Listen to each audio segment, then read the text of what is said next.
کیونکہ اس میں ایک تحریک ہے جس میں لوگ نظام کو بدل سکتے ہیں، لوگ نظام بنانے والوں کے اوپر سوال اٹھانے کی جرت کر سکتے ہیں۔ علامہ اقبال کا تمام نظریہ اس کتاب میں یہی ہے، ریکنسٹرکشن، بجائے خود بتاتا ہے کہ آپ نوجوانوں کو اپنے عہد سے مطابقت رکھتے ہوئے سوال اٹھانے چاہیے۔ انقلاب ضروری نہیں ہوتا، ٹھیک ہے نا، یہ ضروری نہیں کہ آپ ہمیشہ مار پیٹ پہ تیار ہو جائیں۔ میں نے 11 کتابیں اور قریب 100 کے قریب سائنٹیفک آرٹیکلس جو الحمدللہ میں کر سکتا ہوں، یقین کے ساتھ آپ تحقیق بھی کر سکتے ہیں، پورے ساؤتھ ایسٹ یورپ میں اتنا زیادہ کام گزشتہ 100 سال میں کسی انگریزی کے استاد نے نہیں کیا ہے۔ انگریز پیدا کرنا کوئی بہت بری بات تو نہیں ہے اگر وہ انگریز واقعی سمجھدار لوگ ہیں۔ مسئلہ ہے کہ ہم تو ایسا عجیب و غریب ملغوبہ پیدا کر رہے ہیں۔ ملغوبہ آپ سمجھتے ہیں نا، it's a strange mixture of variant kind of attitudes. میں ان سے یہ کہا کہ 2 لائنیں، صرف 2 مجھے ہیر وارث شاہ کی سناؤ اور میں تم کو انعام میں 500 روپے دوں گا۔ یہ شرط میں نے ان سے باندھی۔ دوسری شرط یہ تھی کہ اگر آپ نہ سنا سکے تو ہم آپ سب سے 500 روپے لیں گے، ٹھیک ہے۔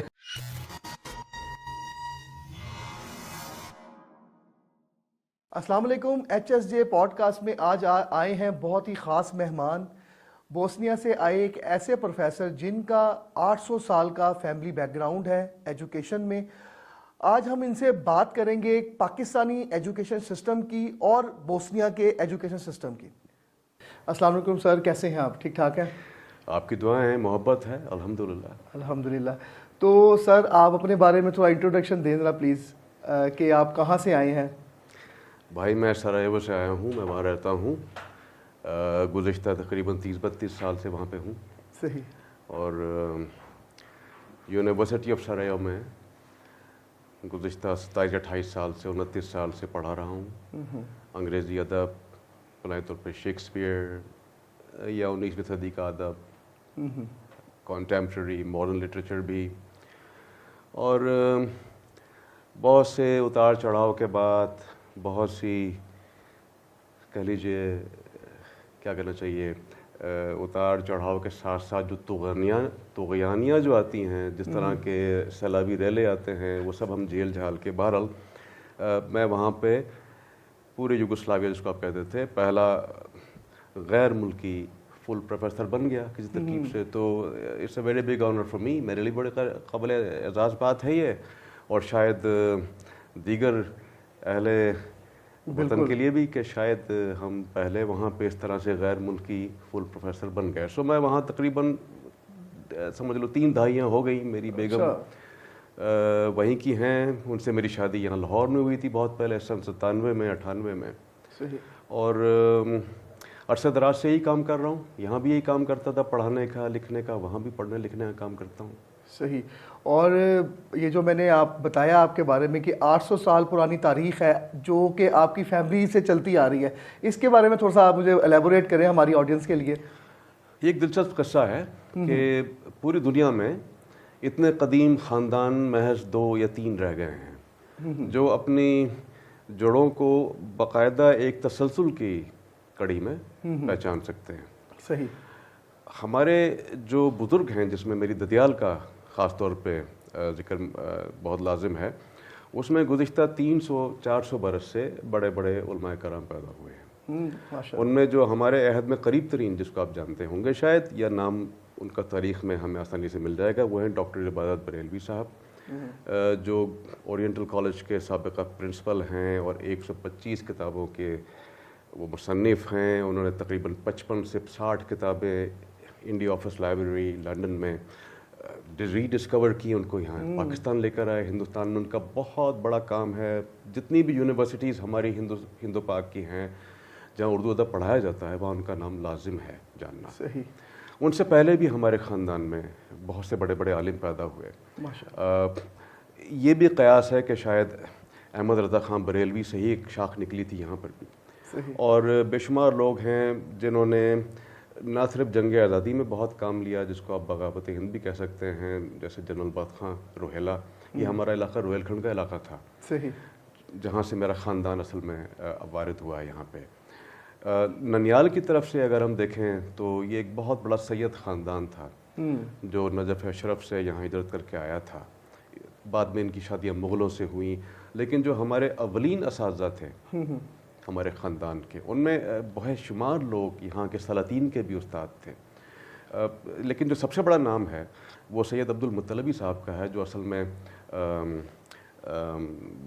مغل شہنشاہ شاہ عالم کے استاد بھی تھے۔ صحیح۔ انہی کے نام کے ایک اور صاحب سید مطلبی 20ویں صدی کے بہت بڑے مصنف، اردو صرف و نحو کے بہت بڑے ماہر، ان کی کتاب سند سمجھی جاتی رہی ہے حالیہ زمانے تک۔ متین ہاشمی صاحب ہمارے زمانے میں بہت بڑے عالم، بچوں کی کہانیاں، بچوں کا ادب انہوں نے متعارف کرانے میں بہت اہم کردار ادا کیا پاکستان میں۔ لیکن اس سب کا سلسلہ جا کے ملتا ہے ابن عربی سے، اچھا، جو 1260-70 کے آس پاس کا عرصہ ہے کہیں۔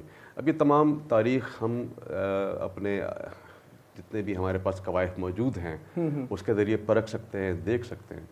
اتنا قدیم خاندان جہاں پہ 800 برس لوگوں نے مسلسل ہر نسل میں 5 سے 8 10 15 لوگ ایسے پیدا کیے جو اعلیٰ تعلیم سے وابستہ رہے یا جنہوں نے طب میں یا حکمت میں کوئی کام کیا۔ صرف ایک مصر میں ایسی مثال ملتی ہے یا ہمارے یہاں ہندوستان اور اب پاکستان میں یہ مثال ملتی ہے۔ تو ہماری خوش نصیبی بھی ہے کہ ہم نے اپنے آبا کی کتب خانے بھی دیکھے، ان کی تحریریں 200-200 برس پرانی، 300-300 برس پرانی دیکھیں، قصے سنے اپنی نانیوں سے، دادیوں سے کہ کیسے کون سا بزرگ کہاں سے آیا۔ لیکن اصل میں تو داستان گوئی بر صغیر کا خاصہ ہے، بالکل، اور جگہوں پہ ہمیں داستان گوئی کی روایت اتنی مکمل نہیں ملتی۔ بالکل۔ تو نانی دادی کے جو قصے ہم سنتے ہیں، چاہے وہ پنجاب کا گاؤں ہو یا وہ لکھنؤ کا کوئی علاقہ ہو یا بنگال کا کوئی علاقہ ہو، جہاں ہندوستان میں آپ چلے جائیں بر صغیر میں، تو یہ نانیوں دادیوں کے قصے بڑے اہم ہیں۔ بالکل۔ تو اس سے پتہ چلتا ہے کہ بے شمار فلسفے، چاہے وہ اشراقی فلسفہ ہو، چاہے وہ بعد میں ملا میر دماد کا 16ویں صدی میں ایران میں سلسلہ ہو، کہیں نہ کہیں تانے بانے جا کے مل جاتے ہیں۔ صحیح۔ اور اسی وجہ سے مجھے یہ قیاس ہوا جب میں نوجوان تھا، BA میں تھا، MA میں تھا، کہ نانی کی کہانیوں میں بے شمار قصے یورپی افکار کے بھی تھے۔ یہ ہمیں بعد میں پتہ چلا نا، ہم جب بچے تھے ہمیں علم نہیں تھا اس چیز کا۔ بالکل بالکل۔ تو میں نے اپنی کتاب میں بھی لکھا ہے، اور میں نے اپنی نانی سے پوچھا کہ یہ تمہیں قصے کیسے پتہ چلے سارے کے سارے؟ یہ تو کسی یورپی حکیم کی باتیں ہیں یا شیکسپیئر کے بہت سے ڈرامے ہیں جو آپ ہمیں کہانی کے طور پر سناتے ہیں، ان کو تو پتہ نہیں تھا ان چیزوں کا۔ تو ان کا جواب جو میں نے مانون لکھا اپنی کتاب میں کہ ہم نے اپنی نانی سے سنا، انہوں نے اپنی نانی سے سنا، اور یہ نسل در نسل قصے چلے۔ جب ہم نے اس پہ تحقیق کی تو وہ میرا مین سمجھ لیجیے کہ بنیادی طور پر جو فیلڈ آف ایکسپرٹیز کہہ سکتے ہیں یا فیلڈ آف انٹرسٹ کہہ سکتے ہیں، وہ یہ رہا کہ شیکسپیئر اور اس کے ڈرامے کا برصغیر، فارس اور ہمارے فلسفے سے کیا تعلق ہے۔ صحیح، بالکل صحیح۔ اور آپ نے اپنی کتابوں کا ذکر کیا، ماشاءاللہ 10 سے زیادہ کتابیں آپ نے لکھی ہیں؟ ابھی تک 11 کتابیں لکھی ہیں، شائع ہو چکی ہیں۔ صحیح۔ تو وہ کن ٹاپکس کے اوپر آپ نے وہ اپنی کتابیں جو لکھی ہیں؟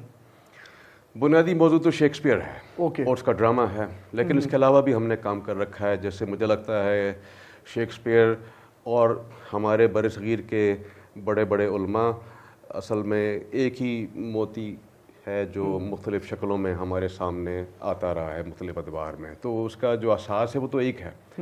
تو میں نے علامہ اقبال کے اوپر بھی کام کر رکھا ہے۔ ہماری کتاب جو ہم نے وہاں چھاپی، محمد اقبال صاحب کی جو نوجوانوں کے لیے شاعری ہے، جو میرا خیال تھا کہ وہاں بوسنیا کے نوجوانوں اور سربیا اور آس پاس کے علاقوں کے لیے بہت ضروری ہے۔ دیکھیے دنیا میں نوجوانوں کے لیے ادب بہت کم لکھا گیا ہے، بالکل، بچوں کے لیے تو لکھا گیا ہے، اور ایسے ہی عاشقوں کے لیے لکھا گیا، ایسے ہی بڑے بڑے جو عمر کے ہمارے جیسے لوگ ہیں ان کے لیے لکھا گیا کہ تزکیہ نفس کیسے ہو، ضبط اور صبر کیسے ہو، مگر نوجوانوں کے لیے ادب بہت کم لکھا گیا۔ بالکل صحیح کہہ رہے ہیں، بالکل صحیح کہہ رہے ہیں۔ تو علامہ اقبال کی جو شاعری ہے اس کا، اور نہ صرف شاعری بلکہ نثر، یہ جو ہمارا Reconstruction of Religious Thought in Islam ہے، وہ ایک نہایت اہم کتاب ہے۔ یہ بڑی بدقسمتی کی بات ہے کہ پاکستان میں اس کتاب کا چرچہ بہت کم ہے، ہندوستان میں اس سے بھی زیادہ کم ہے، اور اسلامی دنیا کے کئی ممالک ہیں، آپ کو شاید یہ بات سن کر عجیب لگے، جہاں یہ کتاب بین رہی ہے۔ کیا آپ تصور کر سکتے ہیں کہ اسلامک ریپبلک آف پاکستان کے قومی مفکر محمد اقبال کی کتاب انٹل ریسنٹلی، ہو سکتا ہے ابھی بھی، میں جانتا نہیں ہوں کیونکہ، لیکن میں نے جب تک آخری ریکارڈ تو 1990-95 کے زمانے کا تھا، سعودی عرب میں بین تھی. تو بین ہونے کی وجہ؟ کیونکہ اس میں ایک تحریک ہے جس میں لوگ نظام کو بدل سکتے ہیں, لوگ نظام بنانے والوں کے اوپر سوال اٹھانے کی جرت کر سکتے ہیں. علامہ اقبال کا تمام نظریہ اس کتاب میں یہی ہے, ریکنسٹرکشن.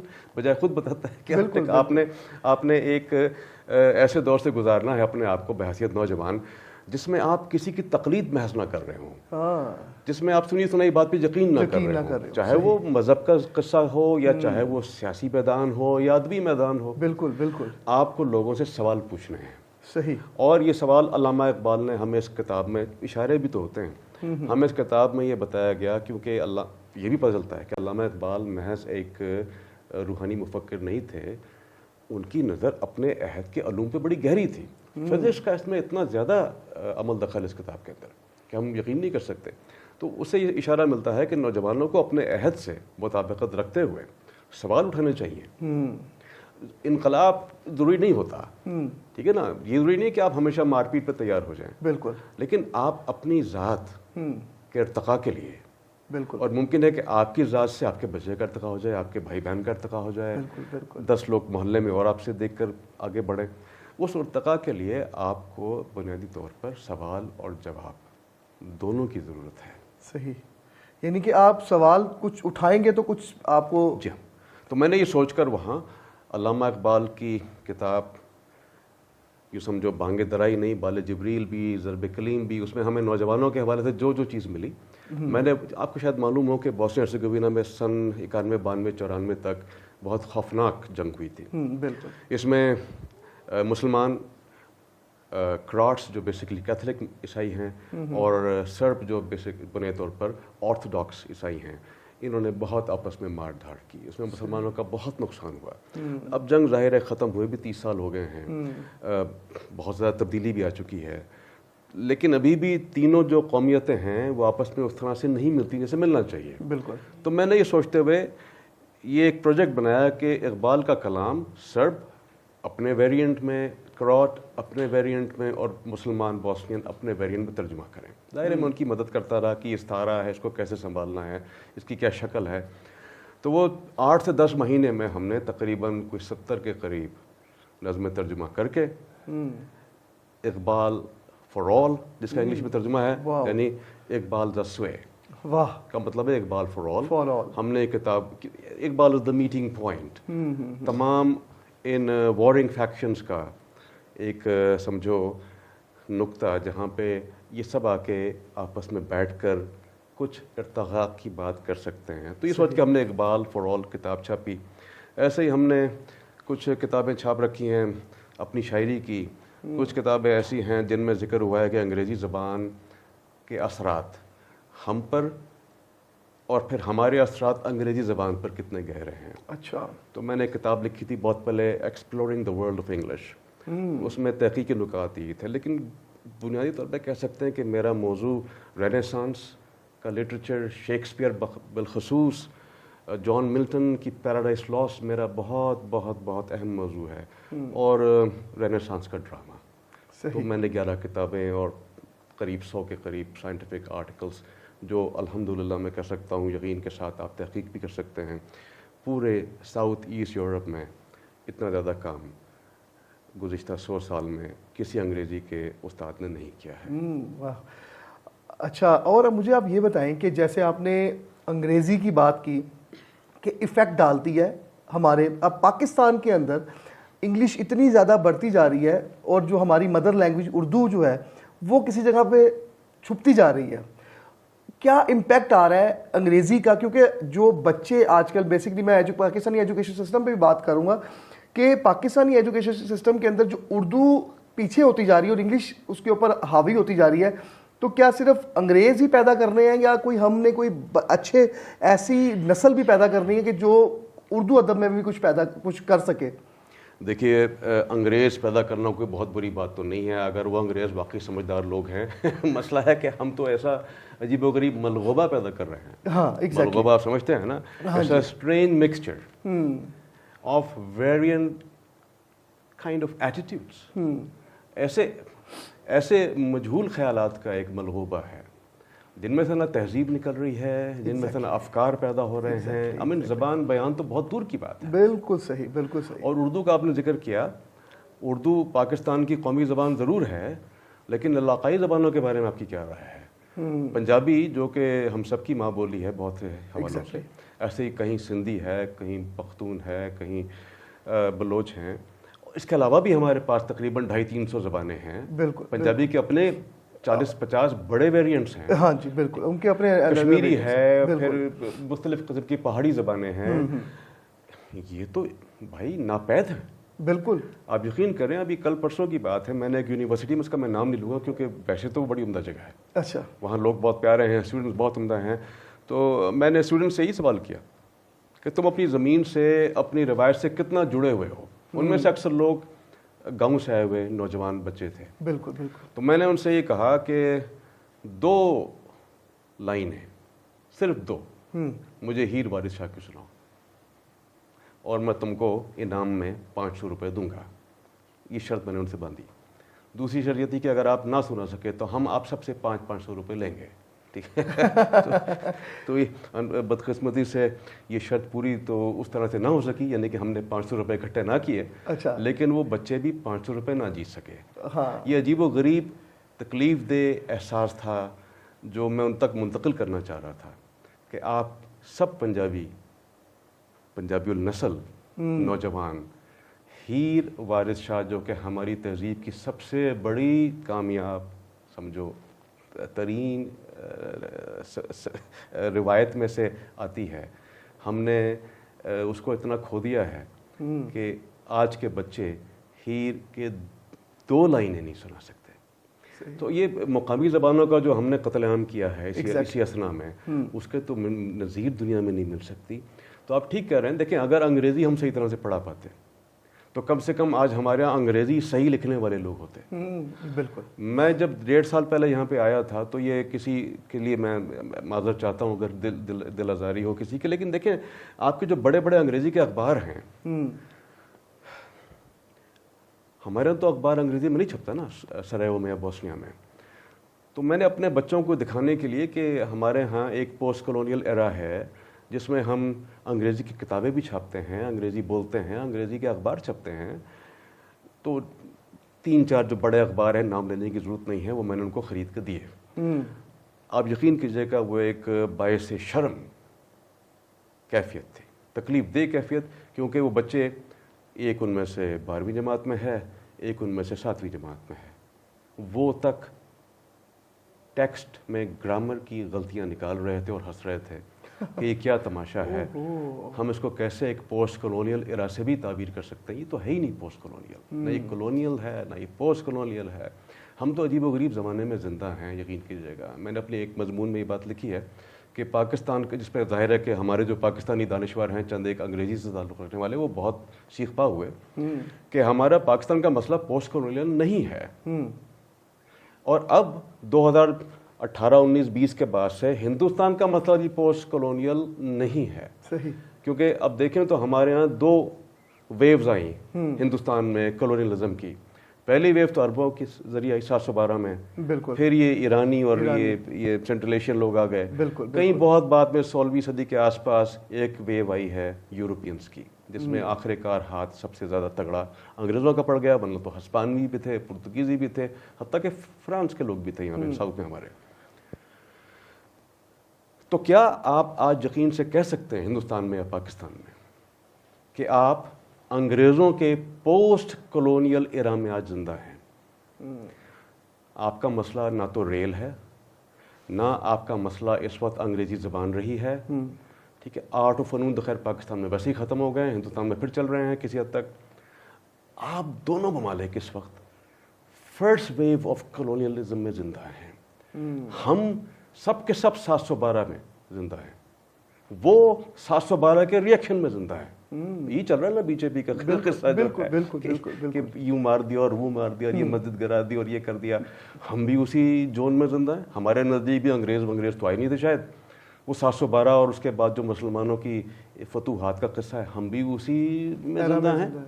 تو میں نے ان سے یہ کہا ہے، دلیل کے ساتھ میں نے اس مضمون میں لکھا ہے کہ we are a nation where English post-colonialism does not exist because we have erased it. ہم زندہ ہیں عربک پوسٹ کولونیلزم کے دور میں.